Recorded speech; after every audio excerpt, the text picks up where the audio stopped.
Rajim. Bismillahirrahmanirrahim. Assalamualaikum warahmatullahi wabarakatuh. Innal hamdalillah nahmaduhu wa nasta'inuhu wa nastahdihi wa nastaghfiruh wa na'udzu billahi min shururi anfusina wa min sayyiati a'malina may yahdihillahu fala mudilla lahu wa may yudlilhu fala hadiya lahu. Asyhadu an la ilaha illallah wahdahu la syarika lahu wa asyhadu anna Muhammadan 'abduhu wa rasuluh. Qala bishrah li sadri wa yassir li amri wahlul 'uqdatan min lisani yafqahu qawli. Amma ba'd.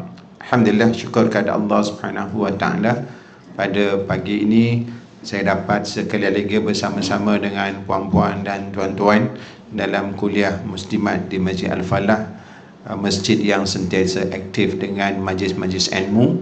Mudah-mudahan dengan majlis ilmu ini ia menjadi panduan kepada kita untuk menjadi manusia yang terbaik, ya. Tuan-tuan, puan-puan, memang kita semua nak jadi yang terbaik, namun apabila kita melihat kepada konsep terbaik itu berasaskan kepada setiap individu, dia berbeza, bergantung kepada apa yang disetkan dalam minda dia. Jadi kalau kita nak jadi yang terbaik, maka yang terbaik itu adalah daripada pandangan Allah Subhanahu wa taala, iaitu melihat daripada hukum hakam agama, prinsip-prinsip agama. Jadi apa sahaja yang kita buat itu menepati kepada apa yang dikehendaki oleh agama, itulah yang terbaik. Kan Allah Ta'ala sebutkan, inna akramakum indallahi atqakum, yang paling mulia, yang paling baik, yang paling cemerlang di sisi Allah ialah orang yang bertakwa. Whatever kerjaya yang kita buat, kerjaya sebagai suri rumah, kerjaya sebagai pengatur kelas-kelas pengajian, kerjaya sebagai orang kata kelab pencen dan sebagainya, ya. Jadi sekiranya ianya membawa kita kepada takwa kepada Allah, itulah yang terbaik, ya. Kalau kita kerja dunia takkan kesudahan, takkan habis, tak puas. Sebab bila kita kerja dunia, yang menjadi biasanya lah yang menjadi indikator ataupun penanda aras itu adalah kepuasan, ya. Dalam bahasa wang Masjid Al-Falah kata satisfaction, kan. Wang USG biasa macam tu. Bila satisfaction ni ataupun puas hati ni, dia tak boleh nak diukur, sebab setiap orang itu berbeza. Macam saya lah, ya, puas hati saya dapat kereta kancil tu okey dah. Tapi kalau kat Sarawak, dia kalau segi kenderaan, satisfaction dia ialah Audi contoh. Jadi sebab itu kita tak boleh jadikan sebagai nafsu ataupun satisfaction itu sebagai penanda aras we achieve our target, ya. Tetapi letakkan bahawasanya redha Allah, takwa Allah, itulah yang kita letakkan, insya-Allah kita akan selamat dunia dan akhirat. Baik. Jadi saya difahamkan Ustazah dah sampai tajuk zakat, betul, ya? Kewajipan zakat, ya. Bab yang ke-7, betul, zakat dan wanita. Alhamdulillah. Jadi puan-puan dan tuan-tuan rahmati Allah Subhanahu wa taala, bila kita membincangkan persoalan zakat, di situ kita dapat melihat bahawa agama ini, agama Islam yang kita anuti, bukanlah agama semata-mata spiritual, ya. Dan dia tidak melebihkan mana-mana bahagian, semuanya equal, ya. Sama dia yang spiritual ataupun yang non-spiritual, yang berbentuk amali, yang bentuk keduniaan. Jadi kalaulah kita melihat agama Islam ni daripada sudut spiritual, kalaulah kita dapat, ya, kata committed atau istiqamah dengan spiritual, dan kita mengabaikan yang lain, itu juga tidak betul, ya. Sebab semuanya ada sama, dan Islam ini boleh diamalkan oleh semua orang. Ya, terkadang spiritual ini kalau kita kan sebagai sufi itu hanya orang-orang yang tertentu sahaja boleh terima, boleh capai level-level tertentu dan sebagainya.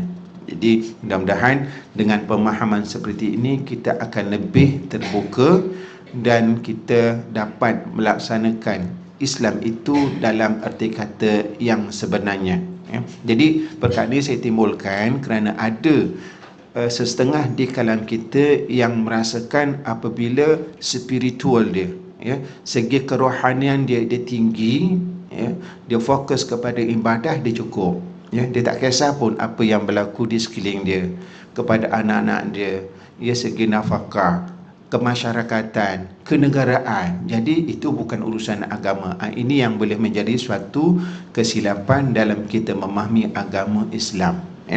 Baik, zakat, kita tahu zakat ni wajib. Zakat ada dua.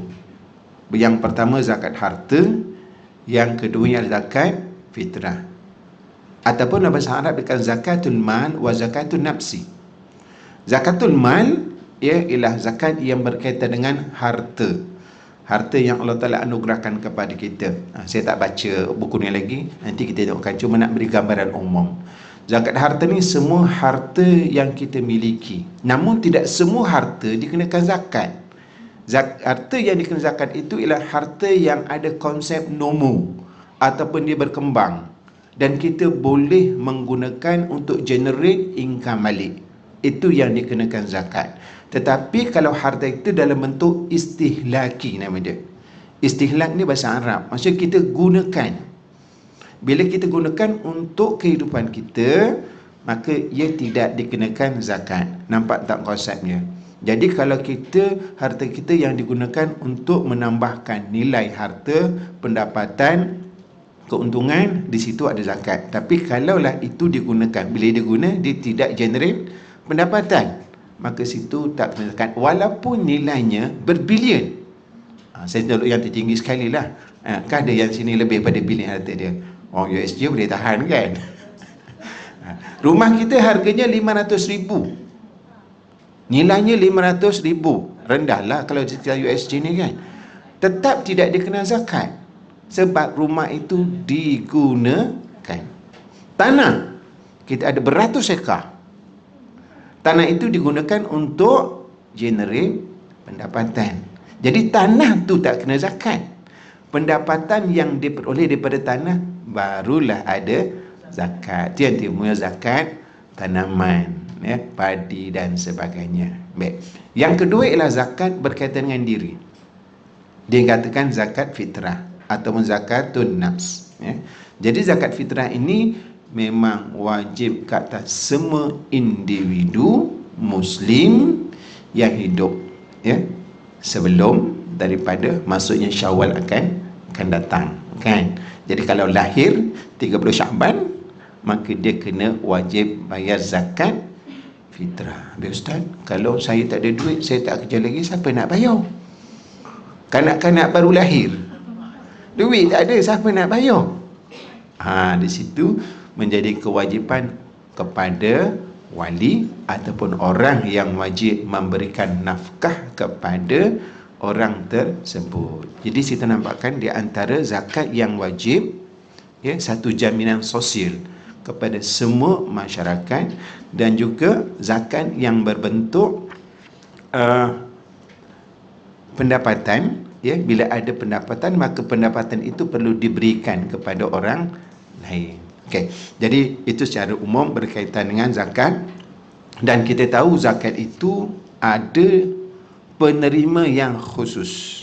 Sebab itulah dalam zakat ini dia perlu pengurusan yang telus, pengurusan yang jelas.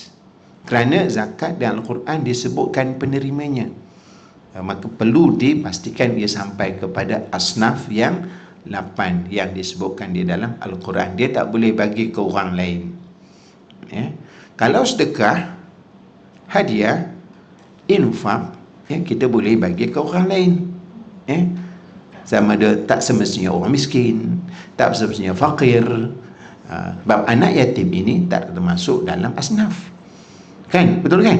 Ada jumpa anak yatim dalam asnaf yang 8. Innamas sadaqatu lil fuqara wal masakin. Jadi dia tak ada.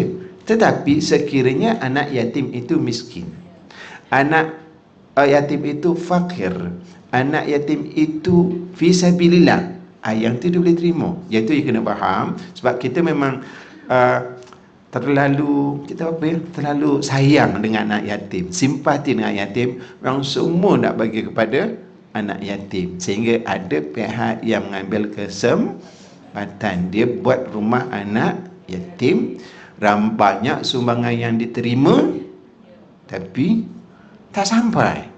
Ini pernah ada satu family yang anak anak yatim, duduk di pusat jagaan anak yatim, dia gunakan title anak yatim untuk dapat banyak dana, tetapi tak sampai. Jadi saya kata saya tak boleh nak buat apa, saya bukan pihak berkuasa. Jadi kalau macam itu memang kalau ada salah tata kelola. Sekarang sebab dia banyak gunakan tata kelola. Yang saya tu saya nak sebut. Saya sebut tata kelola itu tak betul, kena adukanlah kepada pihak-pihak yang bertanggungjawab.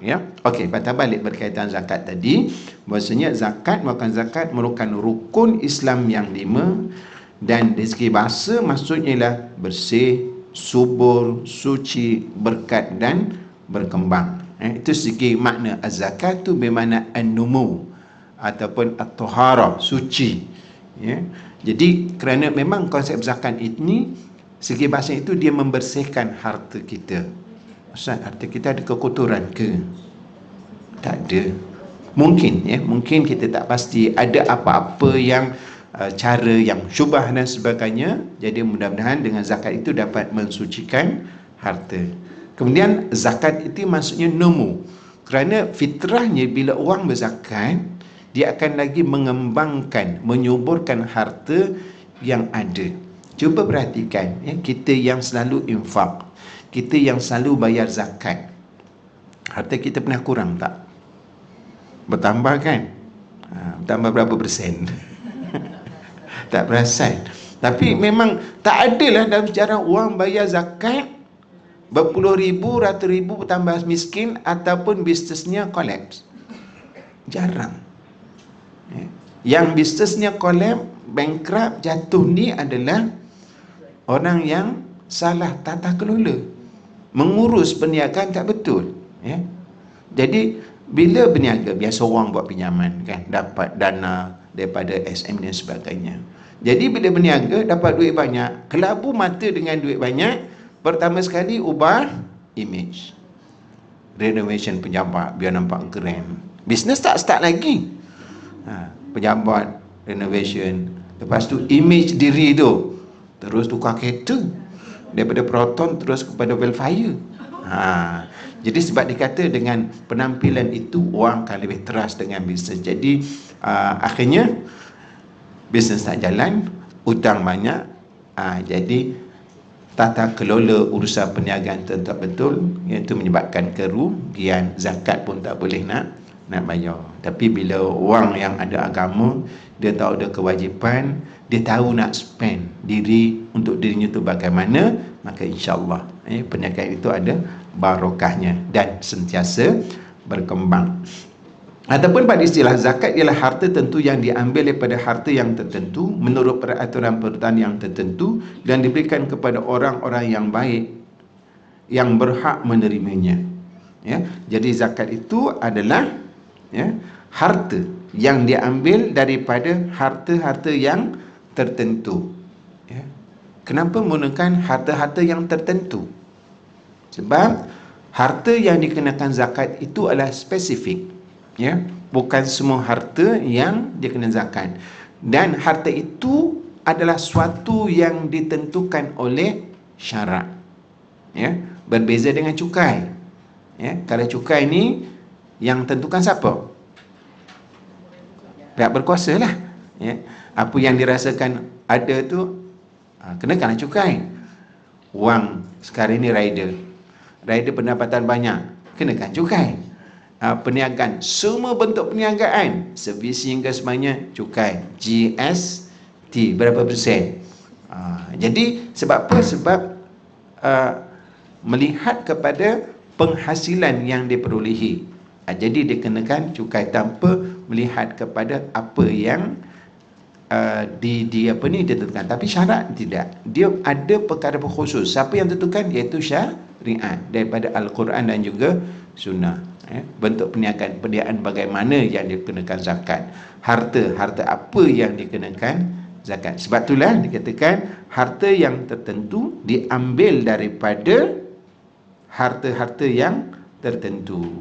Jadi itu syarat, mesti ada nas. Kemudian menurut peraturan-peraturan yang ditentukan, ada syarat-syarat dia.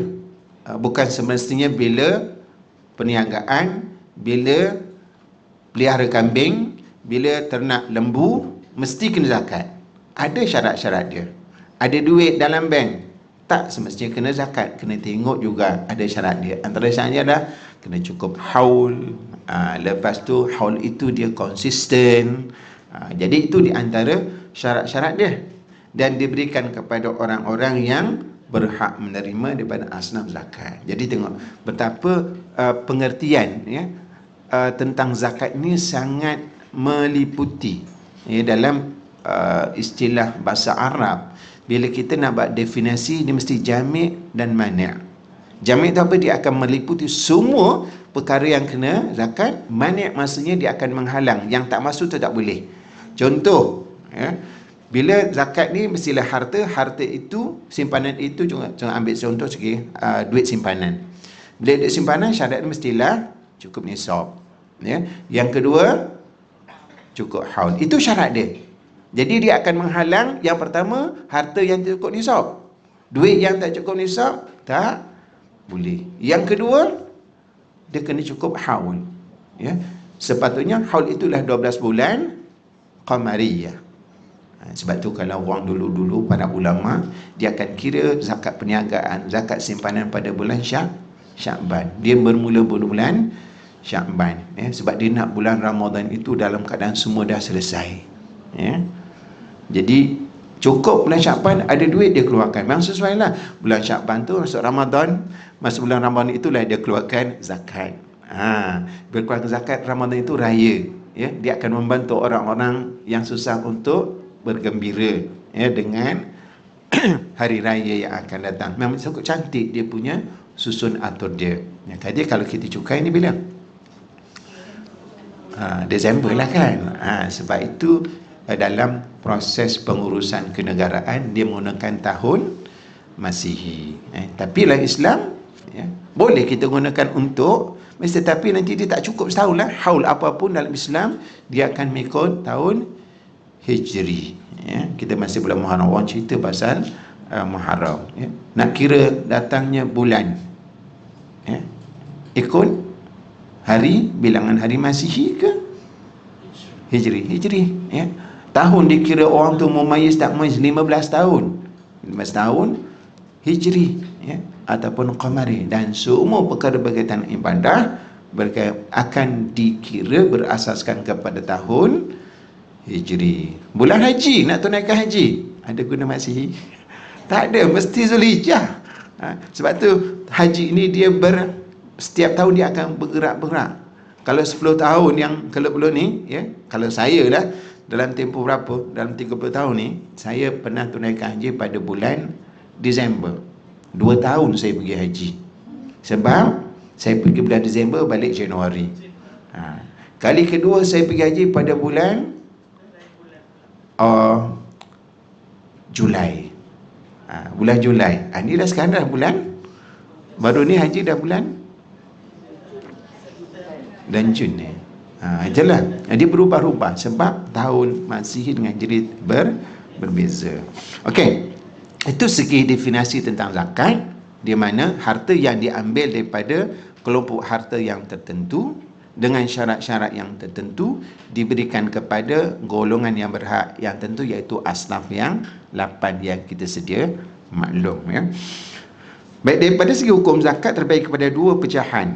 Yang pertama zakat sunat, yang kedua zakat wajib. Zakat sunat bermaksud sedekah umum, manakala zakat wajib pula zakat fitrah dan zakat harta. Hukum melakukan zakat fitrah dan zakat harta bagi mereka yang cukup syarat adalah wajib.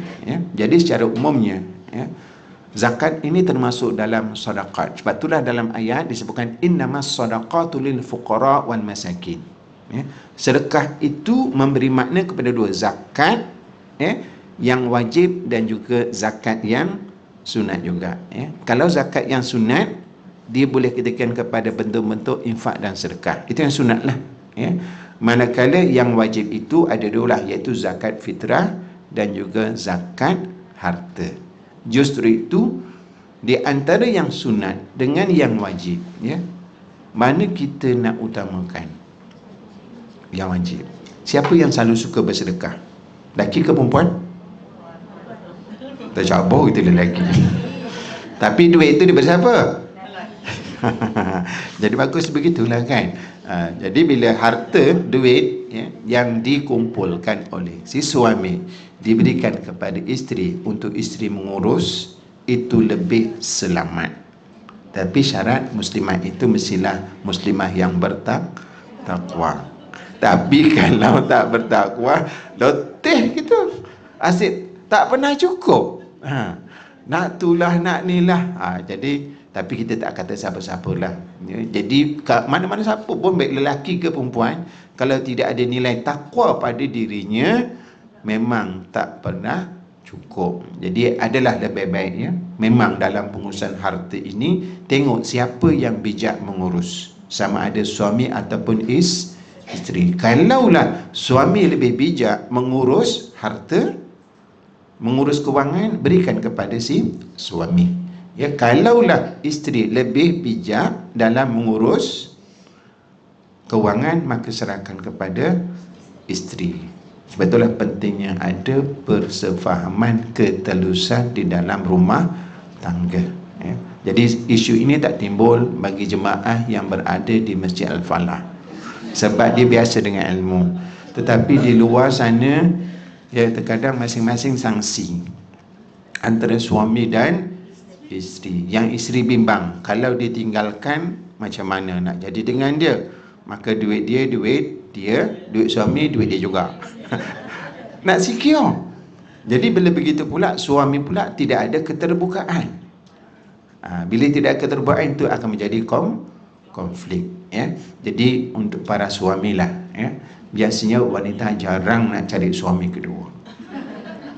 Saya terus terang, bukan saya tak faham dengan Ustazah, tak, tapi itu realitinya. Tetapi kadang suami ini sebab peluang ada, nak salahkan tak jadi masalah. Bukan nak salahkan pada syarat, tak ada, tetapi dia tidak ada peluang. Kerana itulah terkadang wanita dia kurang secure. Ya. Jadi ada lebih baik sekiranya dalam pengurusan kewangan ini diserahkan kepada wanita, tetapi dalam bentuk perbincangan yang terbaik. Bila kita berumah tangga, kalau bolehlah kan, jangan ada unsur-unsur yang kita panggil apa, curiga. Ya. Sebab bila ada perasaan tersebut, dia akan trigger kepada kita untuk suuzon, bersangka buruk. Ya. Kerana suami tak ada apa-apa pun, jumpa kawan lama. Kenapa jumpa kawan lama? Pulaknya kawan lama tu X. Jadi benda kecil itu dia menjadi konflik. Ya. Terkadang tak pandai pula nak kendalikan konflik. Lebih lagi kalau suami pula jenis yang orang kata dengan panah baran dia, dengan ego dia, itu menjadi masalah besar di dalam keluarga. Kalau yang ego wanita, okey, betul. Sebab wanita kok mana pun dia keterikatan, orang kata keputusan itu di tangan suami. Buatlah masalah macam mana pun, kalau suami tu bagus macam Tuan Ji yang ada kat masjid ni, keluarga akan tenang. Betul. Sebab dia tak ada kuasa untuk menceraikan. Tapi kalau suami, itu yang bahaya tu. Lagilah dengan ada sikap marah dan tak boleh nak mengawal diri. Jadi mudah je, sikit-sikit cerai. Kalau macam ni, ceraikan kau lah, aku ceraikan. Dia jadi wirid dia pula. Kalau isteri, dia wirid dia tu pun tak apa, senyum je lah. Sebab you cannot do anything. Melainkan kalau suami buat perkara yang boleh menyebabkan isteri bawa ke fasa dan sebagainya. Okey, patah balik. Ini bukan tajuk saya untuk bincang. Okey, jadi zakat fitrah, ya, suatu yang wajib dilakukan. Zakat harta juga wajib. Jadi bila kita memahami konsep wajib ini, maka perlulah di dalam pengurusan kewangan kita dijadikan suatu keutamaan. Ya, zakat pendapatan kita. Berapa kita dapat, ya, maka kita keluarkan zakat. Jadi dalam konsep pengeluaran zakat ni, di kalangan masyarakat kita dia ada bentuk. Ya. Kalau kita pergi ke LHDN ke, lembaga zakat ke, LHDN buat dia akan tolak zakat kan. Jadi zakat ada dua cara, sama ada kita nak kira daripada jumlah yang kita perolehi ataupun kita buat tolakan dulu.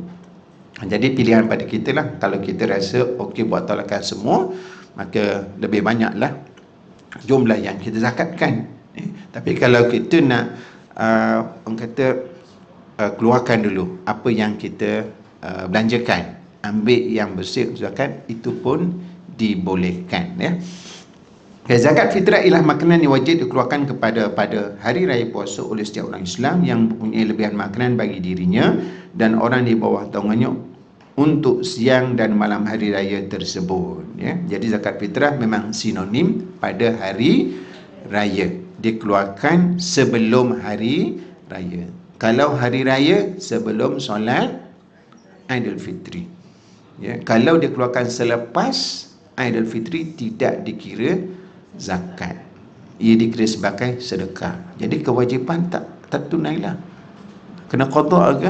Itu dikira qada lah kan, bayar kena tetap bayar, tetapi kita telah segi hukumnya itu tidak dianggap sebagai zakat yang tunai dan kita dianggap bersalah juga kerana melewatkan pembayaran zakat, ya.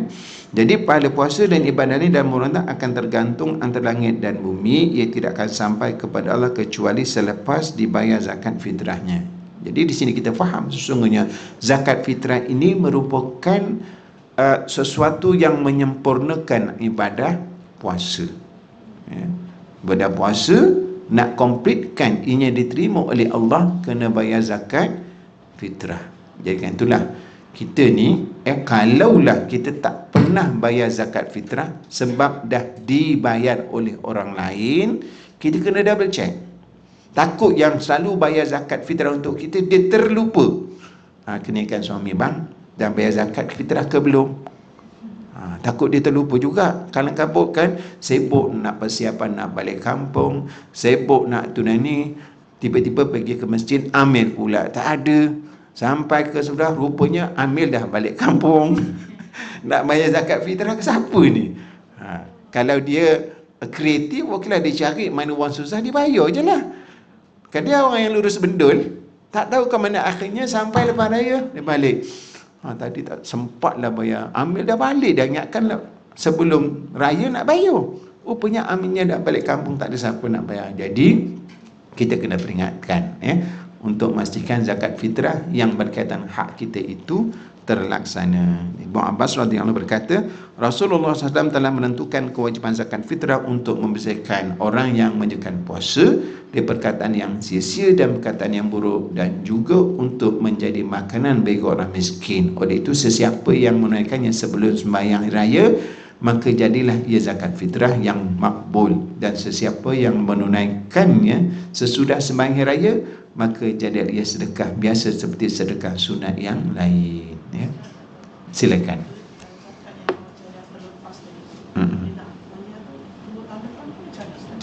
Ya.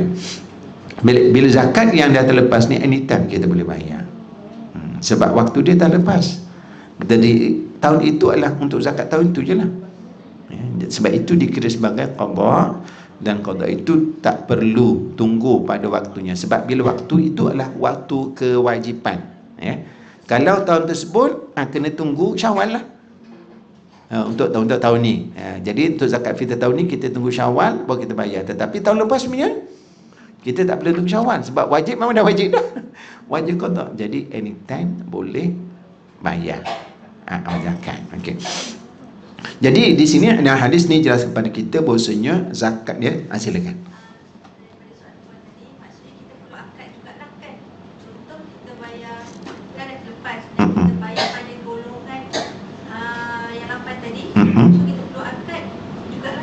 Okey. Dia berkaitan dengan akad. Dalam zakat ni dia tidak perlu akad sebenarnya. Yang penting adalah niat. Cuma kebiasaan kita bagi tahulah. Akad ni apa? Akad ini apabila transaksi yang melibatkan dua pihak supaya tidak timbul kekeliruan. Contoh, saya ada handphone, saya bagi kat Salwa. Kena clear, Ustaz, ni kenapa Ustaz? Bagi ke pinjam? Jadi kalau saya bagi je, Kak Salwa kita dibagi pinjam ke? Jadi ada tak pasti. Kalau saya bagi, Ustaz memang saya hadiah pada Kak Salwa, kesian telefonnya dah rosak dah tu kan, banyak sangat, memori dah penuh ambil gambar. Jadi saya kata saya bagi. Kalau bagi jadi hak dia. Tapi kalau bagi pinjam, Kena pulangkan lah. Nampak situ. Itu perlukan kepada akad. Sebab tu dalam muamalah kita perlu ada akad yang jelas supaya tak timbul isu, tak timbul konflik di antara pihak. Tetapi dalam ibadah yang wajib adalah niat. Niat itu di mana? Dia dalam hati. Jadi bila kita nak niat tadi qada ataupun kita yang lepas, kadang kita malu kan. Nampaklah tahun lepas tak bayar zakat ni kan. Jadi tak perlu bagi tahu. Kita tahu saja. Jadi ini zakat daripada saya kerana Allah. Zakat fitrah daripada saya kerana Allah. Tak perlu pun sebutkan tahun ini. Cuma kebiasaannya kita gitulah untuk kita nak meyakinkan gini.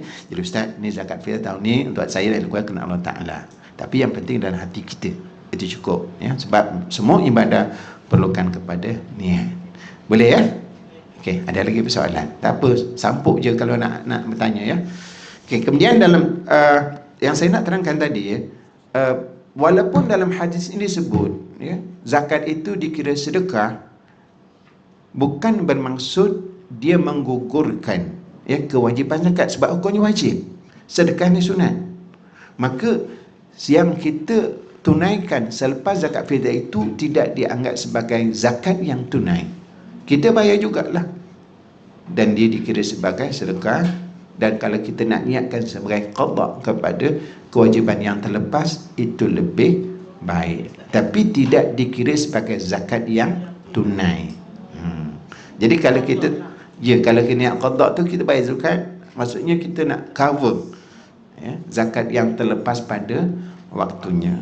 Jadi kalaulah kita niat zakat juga pada tahun itu, maka dia tidak dikira sebagai zakat yang tunai. Jadi yang membezakan di antara tunai dan qada ialah niat kita. Macam solat lah kan. Solat qada dengan solat tunai perbuatannya sama. Tapi membezakan adalah niat kita. Baik. Kemudian Allah Ta'ala firman, ambillah zakat sebagian harta mereka, dengan zakat itu kamu membersihkan dan menyucikan mereka dan berdoalah untuk mereka. Sesungguhnya doa kamu itu menjadi ketenteraman jiwa bagi mereka, dan Allah Maha mendengar lagi Maha mengetahui. Surah Taubah ayat 103. Jadi ini pun menjadi sandaran tentang kewajiban zakat, di mana zakat itu dia akan membersihkan jiwa, dan kita digalakkan untuk mendoakan ya kepada orang yang menerima dan orang yang memberi zakat itu sendiri ya. Sesungguhnya doa kamu itu memberi ketenteraman jiwa bagi mereka. Sebab apabila zakat ini diberikan kepada siapa? Orang susah ya. Pada asasnya zakat itu selalu diberikan secara individu ya. Kita berilah kepada siapa-siapa. Jadi untuk mengelakkan rasa kesedihan di kalangan orang-orang yang susah, kadang mereka malu ya, bila menerima zakat. Berbeza dengan orang yang memang nak terima zakat, dah kaya pun nak terima zakat ya. Kadang orang kata kehidupan itu senang sebab anak-anak bertanggungjawab pun nak zakat juga. Jadi ni tak sepatutnya lah kan ya. Tapi kalau dia layak terima, bolehlah. Orang yang baik ni, yang jiwanya tenang, tenteram, walaupun dia susah, dia tak akan minta-minta. Dia redha dan sabar dengan apa yang Allah Ta'ala berikan kepadanya ya. Jadi memang di setengah tempat ni ada orang tu memang dia tak nak terima zakat. Sebab apa? Sebab anak-anak bagi dah cukup ya. Setiap bulan anak bagi 500. Ada berapa orang? Ada 10 orang. Boleh kira kan?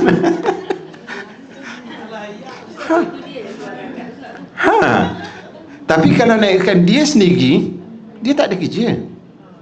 Kalau ikutkan kepada orang tua tu sendiri, dia tak ada pekerjaan, pencen tak ada. Lainlah orang ada pencen kan. Tapi senang dia itu adalah disebabkan oleh anak-anak. Segi hak dia ya, maksudnya kepada kedudukan dia itu, dia memang layak untuk dibayar zakat. Tapi disebabkan dia mempunyai dia mempunyai harta yang sentiasa diberikan oleh anak-anak, maka disitulah dia mengangkat dirinya untuk terkeluar daripada asnaf zakat. Yang saya nak cerita ni, ada di kalangan masyarakat kita, dia kata aku tak ada kerja, dah pencen dah, Jadi kalau aku tak ada kerja, tak ada punya, aku layak lah terima zakat. Sedangkan dalam akaun dia bayangkanlah kalau sebulan 5 kali 10, 5,000, besar lagi gaji pada kita. Kalau tahu, jadi semuanya bergantung kepada diri kita dan kefahaman tentang agama, ya. Jadi begitulah, kadang sampai anak dia pun malu, kata ya tak payah ambil lah ya, dah cukup apa lagi kan. Dia memang tak ambil, dia hantarnya ke rumah. Dia hantar ke rumah sebab dia tahu orang ni orang yang kalau fizikalnya macam tu dia layak menerima. Tapi anak-anak rasa tanggungjawab, dia bagilah, ya. Okey. Jadi itu tentang kewajipan zakat. Jadi kewajipan membayar zakat fitrah antara takluk kepada yang pertama, semua umat Islam yang berkemampuan pada hari raya Aidil Fitri. Ini untuk zakat fitrah, ya. Jadi kewajipan kepada semua umat Islam yang berkemampuan pada hari raya Aidil Fitri dengan syarat mereka hidup pada akhir Ramadan dan sempat bertemu dengan Syawal pada tahun yang sama. Jadi dia sampai akhir Ramadan kemudian sempat pada Syawal. Jadi kalaulah dia hidup Ramadan, meninggal akhir Ramadan, maka tak wajiblah zakat fitrah dia. Kalau lahir pada Ramadan, lepas tu hidup pada Syawal, maka dia wajib zakat. Tapi kalau lahir pada 1 Syawal, tak wajib zakat fitrah sebab syaratnya dia mesti hidup, ya, dalam bulan Ramadan, akhir Ramadan dan sempat berada di bulan Syawal, ya. Itu syarat yang pertama. Kemudian tempoh membayar ialah bermula pada awal Ramadan hinggalah sebelum solat Aidul Fitri ditunaikan. Itu waktu kita nak tunaikan. Jadi harus untuk kita bayar zakat fitrah bermula pada 1 Ramadan. Yang afdalnya bila? Yang afdalnya adalah sebelum dilaksanakan solat Aidul Fitri, ya. Tapi itulah, nak tunaikan solat Aidul Fitri ikut realiti kita ni agak susah lah kan, ya. Sebab Amir pun sibuk nak bersiap nak raya juga. Lepas tu pergi, lepas subuh pula kita sibuk kerja dia. Kita sendiri pun okeylah, kita dah ready, dapat duit, ya. Jadi tengoklah kepada situasi, ya.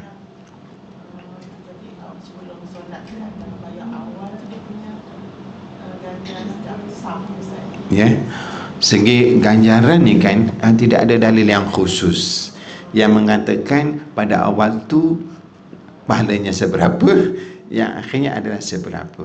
Tapi di sudut pelaksanaan itu, kenapa sebelum raya itu menjadi suatu yang afdal? Kerana hikmah daripada zakat ini adalah untuk saddul hajah. Maksudnya kita nak memenuhi keperluan orang. Jadi yang diperlukan untuk masyarakat orang yang susah itu adalah untuk menyambut hari raya agar mereka bergembira. Jadi bila kita bagi waktu yang diperlukan, apa perasaan kita? Alhamdulillah, seronok kan? Kita dah kadang pening nak bayar yuran nak sekolah ni kan, esok nak kena bayar, tengok tak cukup, ya.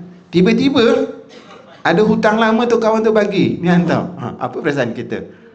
Seronok sebab kita dapat masa kita perlukan. Jadi itulah dengan zakat ini, dia bukan sekadar memenuhi keperluan, tetapi dia idkhalus surur, kita berikan kegembiraan kepada orang yang memerlukan, ya. Okey, namun begitu, ya, waktu terbaik untuk bayar zakat ialah setelah terbitnya fajar 1 Syawal hinggalah salat Aidilfitri ditunaikan, ya. Dalam mazhab Syafi'i, kadar zakat fitrah adalah segantang beras. Namun kerana kemaslahatan umum, negara kita telah menggantikan dengan nilai ringgit, ya. Jadi zakat fitrah ni asasnya dalam mazhab Syafi'i kita ialah dengan beras 1 gantang. 1 gantang berapa? 4 cupak. Itulah. Kalau dia berapa kilo segantang? Itu ikut gantang lah, ya. Lepas tu tengok berapa. Saya pun tak sempat nak cek kalau nilai sekarang 1 gantang tu beras tu berapa. Tapi beras tu berbeza-beza pula.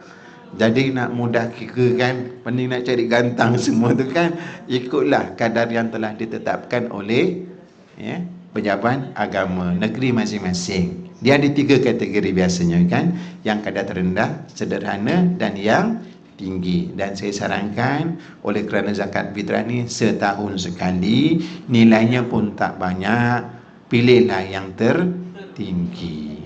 Yang tertinggi pun tak tinggi mana pun, RM14. RM14, apa nilainya pada kita? 2,8 kilo ya. Kalau 2,8 kilo, tengok beras kita berapa lah. Sebab tu paling rendah RM7. Mungkin tu beras yang dalam sekilo RM1 lebih kan, RM2. Kalau beras tu yang mahal, beras mati, 5 kilo tu dah RM60. Ternampak dah Ustaz selalu beli tu kan. Jadi kalau itulah yang kebiasaan kita, maka kita ambillah yang terbaik. Sebab kita nak berikan kerana Allah.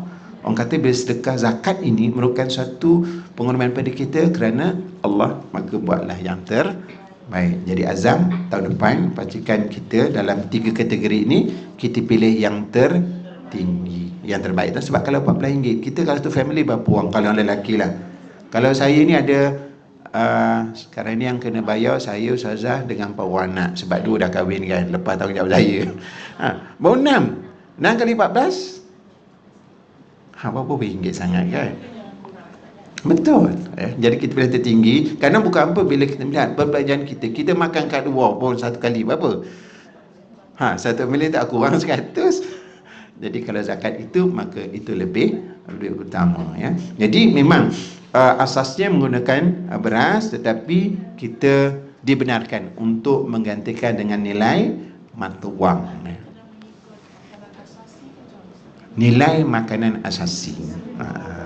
Ya. Sebab tu mana-mana pun yang pejabat agama tentukan, dia akan ikut berapakah ataupun apakah jenis beras yang biasa kita makan. Kalau beras yang biasa, kita panggil apa, yang 1 kg tu dalam RM20, itu yang biasa RM7 tu lah. Tapi kalau beras kita, kalau kat Salwa dia tak akan guna beras yang sagar tu. Betul kat Salwa? Dia sama ada basmati ataupun mungkul tu. Dia bukan apa, dia nak yang less kanji dia, untuk jaga kesihatan, bukan nak bermewah.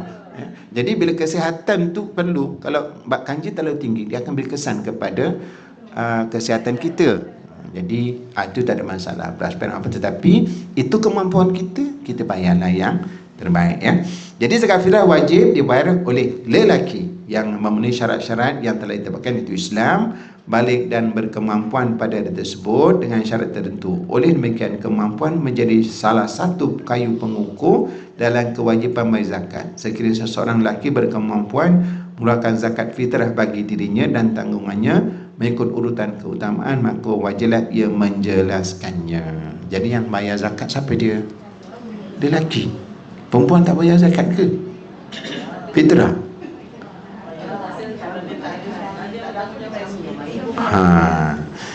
Itu dah baru nak masuk ni, zakat fitrah wanita. Dah baca dah tu maksud tu kan. Jadi pada asasnya zakat fitrah ini wajib dibayar oleh lelaki. Kerana apa? Lelaki itu sama ada dia ketua keluarga kepada keluarganya, ya. Kalaulah dia ayah, kepada anak-anak dia. Jadi yang paling utama sekali, lelaki itu ialah dia boleh bayar untuk dirinya sendiri. Kalaulah dia hanya mampu untuk bayar sendiri, maka dia tak wajib untuk orang yang dia bawa tanggungannya. Sebab dia miskin. Kalau perempuan tak bekerja. Ini cerita dulu. Sebab perempuan tak wajib bekerja. Jadi di situ bila dia tak wajib bekerja, maka tidak ada kewajipan untuk berzakat. Dan zakat fitrah di atas tangan suami yang bekerja. Jadi bila zakat fitrah bagi wanita ini, fitrahnya tertanggung ke atas bahu lelaki, sama ada ayah ataupun saudara lelaki ataupun suami. Maksudnya wali lah. Kalau ayah dia tak ada, contoh ni kalau dalam suami kan, kalau suami wajib bayar, suami tak ada, anak tak ada lagi, maka dia akan kembali kepada wali siapa dia? Wali dia sama ada ayah dia ataupun kepada adik-beradik dia, pakcik-pakcik itu yang katakan sebagai wali. Sebab itulah wali ini dalam faraid mereka ada bahagian daripada harta yang ditinggalkan. Kalau contoh dia bapa tak ada, maka dia akan pergi kepada adik-beradik dia. Jadi adik-beradik dia ambil harta yang ditinggalkan oleh si mati tadi, maka kalaulah dia hidup, maka dia kena bantu untuk bayarkan zakat fitrah. Nampak tak bagaimana Islam itu mengatur kebertanggungjawaban dalam sebuah keluarga. Betullah hubungan silaturahim ini sangat penting dan perlu dijaga. Saya ada satu kuliah di tempat lain, Riyadhus Salihin, dia cerita pasal hubungan silaturahim. Ya, memang 3-4 kali tak habis sebab hadis tu banyak. Ya. Memang Islam menekankan menjaga hubungan silaturahim, dan cara pembayaran zakat fitrah ini juga menunjukkan bahawasanya kepentingan kebertanggungjawaban di dalam sesama ahli keluarga. Sebab ini zakat harta kepunyaan wanita seperti zakat tanaman, bijian, perak, harta dan sebagainya, mengikut pandangan sebagian ulama menjadi kewajipan wanita itu sendiri.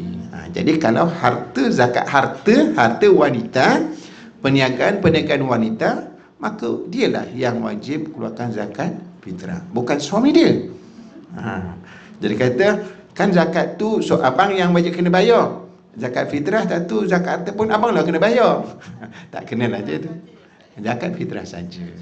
Kalau zakat harta sendirilah, sekiranya harta itu harta dia sendiri. Sebab memang wanita ni bila berkahwin status harta dia kena orang kata apa, kena kita tekan, kena dan bisa sekarang apa, isytihar, kena declare. Saya lama tak guna perkataan declare tu kan. Itulah wang USG, bahasanya bahasa. Jadi kena declare dengan suami, ini harta saya, memang totally milik saya, abang no point nak sentuh harta saya. Itu hak dia. Kemudian harta bila berkahwin barulah dikatakan harta bersama. Sebab apa? Benda ni perlu dijelaskan daripada awal supaya apabila berlaku apa-apa isu, yang pertama kematian suami ataupun kematian isteri, jadi bila kematian suami, sekiranya harta yang diperolehi oleh pasangan suami isteri, di sana ada hak harta seperjarian, harta berkongsi. Bila harta berkongsi, iaitu kena asingkan. Kalaulah berlaku perceraian, memang itu selesailah kan. Tetapi memang tidak ada perwarisan, tetapi isteri ada hak untuk menuntut harta sepencarian daripada suami yang bercerai tadi. Nampak? Di situ penting untuk kita tentukan, kita declare harta kita berapa, pinjaman kita berapa, simpanan kita berapa, supaya sekiranya ada apa-apa berlaku mudah untuk diselesaikan. Kalau kita ada barang perhiasan yang berlebihan, okey, yang memang kena turunkan zakat, tapi perempuan tu dia tak kerja, dia suami yang suri rumah dia, okey, okey. Soalannya ialah seorang perempuan yang mempunyai emas yang banyak, cukup nisab dia, tetapi dia tak bekerja. Okey. Itu Kak Salwa ada minta dah tu. Baik. Zakat harta ini, ya, bila sampai satu kadar dia wajib dikeluarkan zakat, bukan disebabkan sama ada kita ada kerja atau tidak. Ya. Kalau berkaitan kerja tak ada kerja ini, dia satu kata dia kata zakat pendapatan. Memang kalau kita tak bekerja zakat pendapatan, tapi zakat harta ni kadang harta yang kita perolehi sama ada harta yang kita usahakan sendiri. Itu yang penting, itu kebiasaan. Yang kedua, harta anugerah namanya. Anugerah dalam bentuk harta pemberian, macam itulah pemberian, ataupun harta pusaka. Harta pusaka kita tak usahakan, tapi dia automatik dia dapat. Sekiranya harta-harta tersebut cukup haul, cukup nisab, kita wajib keluarkan zakat. Ustaz, nanti makin lama makin kurang lah. Sebab tu dia ada kadar dia. Contoh, dia bila zakat emas, ya, sampai nisab dia berapa gram? Berkau 80 gram lebih, 85 gram, kita kena bayar zakat lah. Daripada nilai berapa ribu, 20 ribu lebih, ya, tengok nilai semasa, kita keluarkan sedikit. Bila keluar sedikit, emasnya akan kurang kan. Masa tu taklah keluar zakat, sekali je, cukup haul, nisab tak nampak sebab kita dah keluarkan. Tak kena zakat je sekali. Tapi macam mana? Kita boleh dua keadaan, ya. Sama ada, sebab kalau kita cash tak ada. Jadi kita jual lah sebahagian emas tersebut. Jadi nak ceritanya, bila contohlah nisab emas ni 20,000, zakat wajib 2.5%. Berapa? Kira kalkulator? Dan 200 lebih. Bila kita keluarkan 200 lebih, nilai emas tadi dah turun menjadi 19,000. Bila 19,000, harga tu maintain dia. Cukup setahun, nilainya 19,000. Wajib zakat tak? Sekali je lah zakat. Tapi kalaulah kita nilai tu tetap ada, sebab kita ada pendapatan, simpan, contohlah kita berzakat duit lain. Duit lain kan, emas tu ada lagi cukup, yang kena bayar sebab memang kita ada sumber lain. Jadi emas itu maintain, beratnya, gramnya berapa, maka setiap tahun kita wajib kena bayar zakat, ya. Baik, dia berbeza dengan emas yang dipakai, ya. Jadi kalau emas yang dipakai, dia tak wajib zakat. Tapi emas dipakai, dia ada limit dia. Sebab apa? Sebab kita tak nak masyarakat kita yang mengelat. Dia pakai emas tu dekat 1 kg, daripada pergelangan tangan sampai ke siku. Jadi dia kata tak wajib zakat sebab pakai. Jadi tak boleh, sebab itulah yang dalam peraturan kita, ya, pejabat zakat mana pun dia ada limitnya. Urufnya kalau perhiasan itu banyak mana. Tapi kalau sampai berkilo tu bukan untuk perhiasan lah. Ya.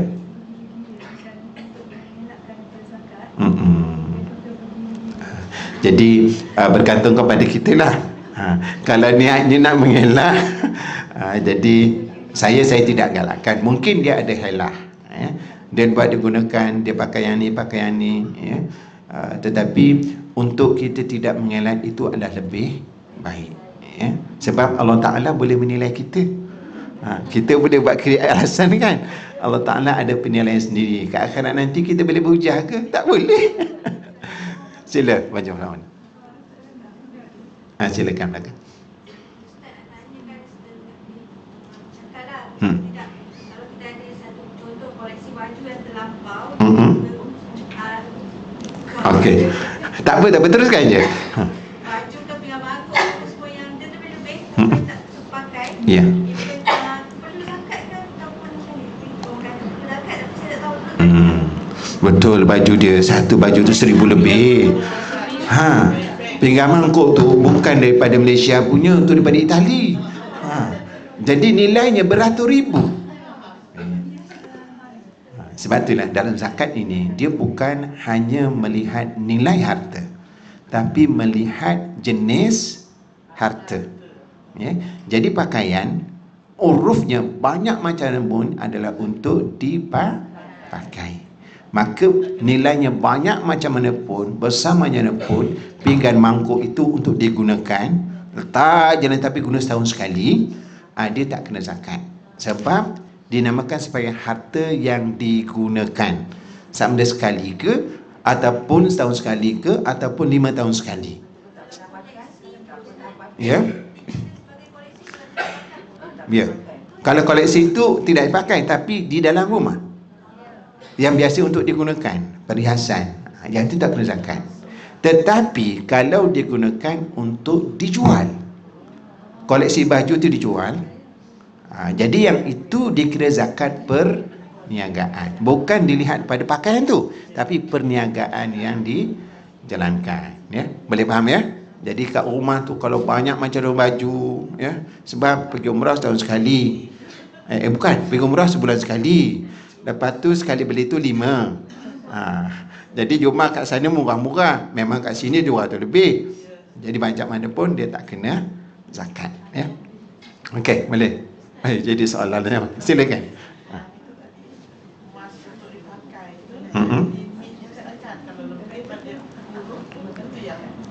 Ya.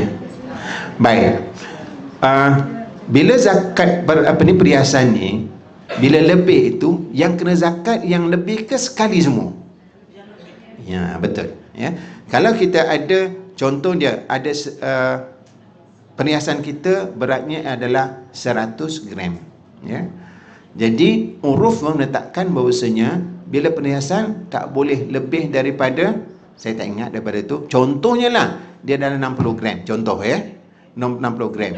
Jadi, yang 40 gram itu sahaja yang kena zakat. Ya. Yang 60 tu, yang itu perhiasan, itu tak dikira sebagai zakat. Ya. Ya, betul, untuk perhiasan. Yang simpan lain. Sebab sekarang ni ramai orang menyimpan duit dalam bentuk emas. Dia beli emas ketika murah, disimpan emas itu di dalam peti bank, peti besi, bukan simpan dalam tangan ataupun simpan di rumah untuk dipakai. Jadi itulah yang membezakan di antara harta yang dikenakan zakat dan yang tak dikenakan zakat.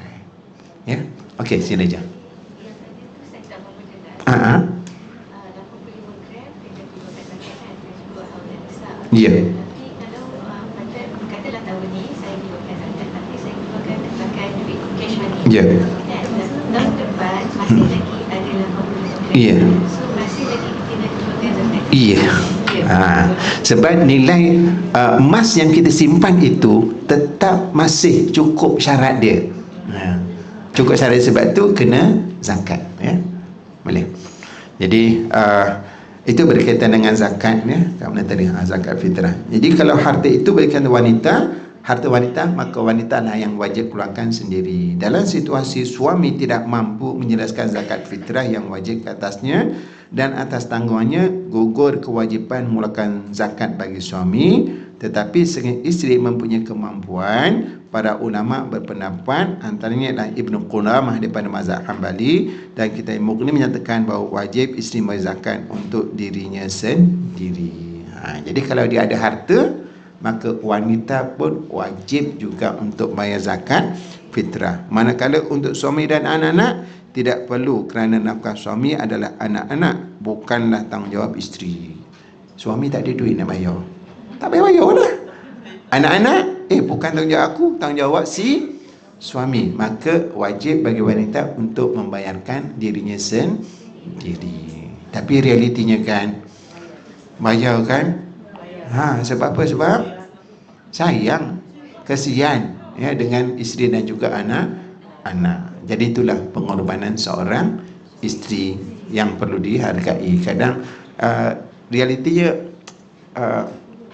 kadang wanita hari ini segi rezekinya mereka itu lebih banyak sebab bekerjaya.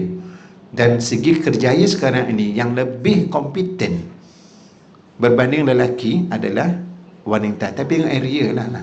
Sebab wanita ini adalah individu yang dia sangat tahan dengan tekanan. Lelaki dia tak tahan. Lelaki memang tak tahan, walaupun fizikal dia kuat ya, tapi emosi dia sangat fragile. Itu yang mudah koyak tu. Dan saya gunakan tu biasa.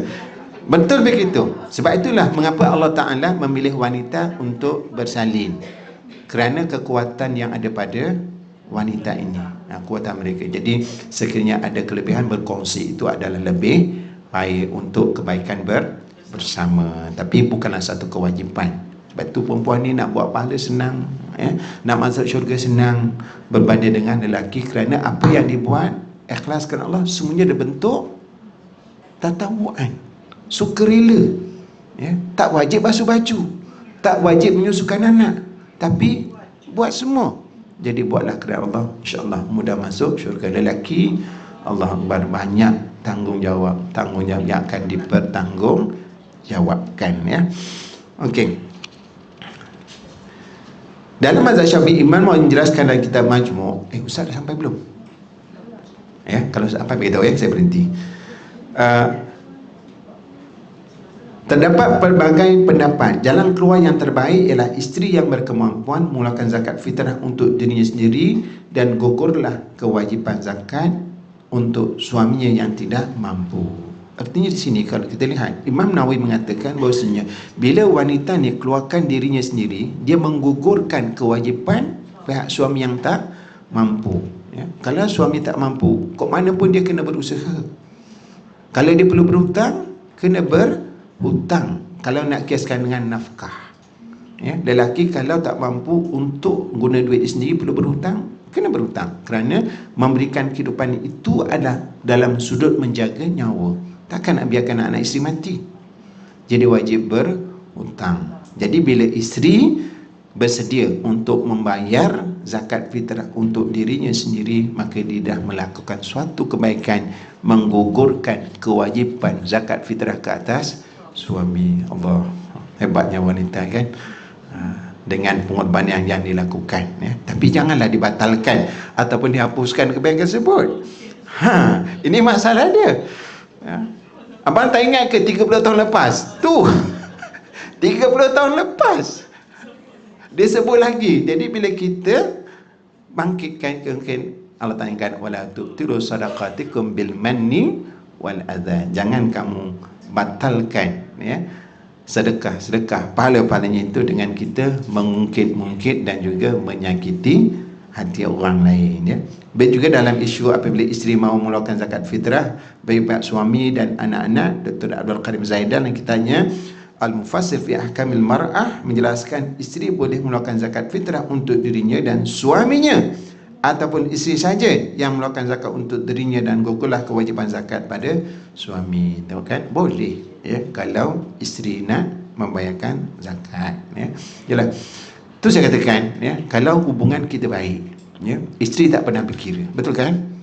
Ya. Tapi bila dah nak cuba buka cawangan satu lagi, yang tu tak boleh nak terima. Jadi saya nasihatkan kepada para lelaki yang live hari ini, yang dekat sini, ya, perlulah, ya, ianya difahami dan dijaga hatinya. Suatu ketika Saidina Ali, ya, meminta izin untuk memadukan Fatimah. Rasulullah tak bagi, ya, sebab memang di situ ada unsur akan menyakitkan hati, ya. Jadi di situ perlu berhati-hati dan perlu hikmah. Bincanglah elok-elok. Kalau itu menjadi satu keperluan dan ada kemampuan, jangan sekali-kali kita ikut nafsu. Kalau tanggungjawab, Masya Allah, terlalu banyak, ya. Kadang saya pun kalau nak kita tanggungjawab, selalu saya ucapkan terima kasihlah, ya, kepada si yang cover banyak benda, sama ada segi cara mendidik anak-anak, ya. Itu tanggungjawab lelaki. Tetapi bila lelaki dah banyak di luar, dia akan terabai sebahagian daripada tanggungjawab tersebut, ya.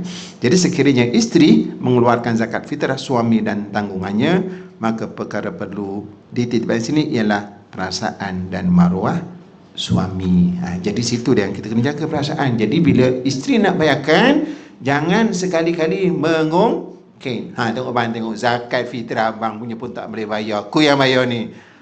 Jadi tak ada apa-apa lah, kena jaga perasaan dan juga maruah si suami. Oleh demikian isteri harus meminta keizinan terlebih dahulu daripada suami, dan sebaik-baiknya berikan penghormatan kepada suami untuk membayar sendiri zakat tersebut dengan menggunakan duit isteri. Ini cara yang terbaik, ya.